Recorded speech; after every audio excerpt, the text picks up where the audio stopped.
In this question, we're going to look at modified Arrhenius theory and writing reactions that explain situations using modified Arrhenius theory. So in A, it says hydrogen bromide is in solution and it shows that as a pH 2. So we know that it is an acid.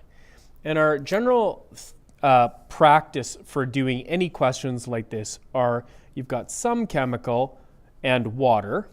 And if it's acid, it makes hydronium and some sort of polyatomic ion. Or some chemical plus water makes hydroxide and a polyatomic ion. The polyatomic ions are listed in your data table or in your information package, your periodic table. And so these should be one of the products. Now, the first reaction has hydrogen bromide is acidic.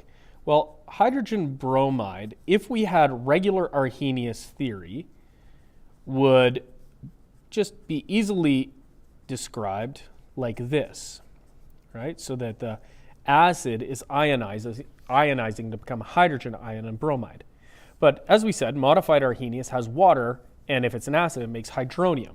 So what's going to happen is the hydrogen bromide is still going to make a hydrogen ion, but instead of it being a hydrogen ion, it's a hydrogen ion bonded to water. So if you have a water and a hydrogen ion together, they make the hydronium. So the acid and the water are going to make hydronium and bromide. And it's believed that this hydronium ion is actually more stable, that hydrogen ions don't actually really exist in nature. Because it's just a proton. For the second one, we have sodium phosphate, and it's becoming, it is basic in solution. Well, sodium phosphate has sodium ions, it's got 3 of them, and they're spectators, and then a phosphate ion. Well, our rule is that we're going to ignore group 1 and group 2 ions as well as halogen ions for these. So I'm going to have my phosphate instead is going to, phosphate has a negative charge and it reacts with water, and because it's basic it makes a hydroxide ion. But water can be thought of as being made of a hydrogen ion and a hydroxide ion.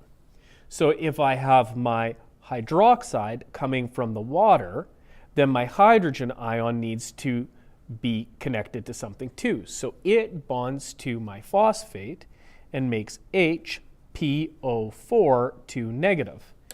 And this should be a polyatomic ion, which I can find here. It's called hydrogen phosphate. You won't be able to see it in the video, but it's referenced in that table. The next one is similar. It's got sodium hydrogen sulfate, but I again ignore my sodiums, they're spectators. It's a group 1 ion. So I get hydrogen sulfate or hydrogen sulfite ion and water. And it tells me that this turns blue litmus red. So it makes a hydronium.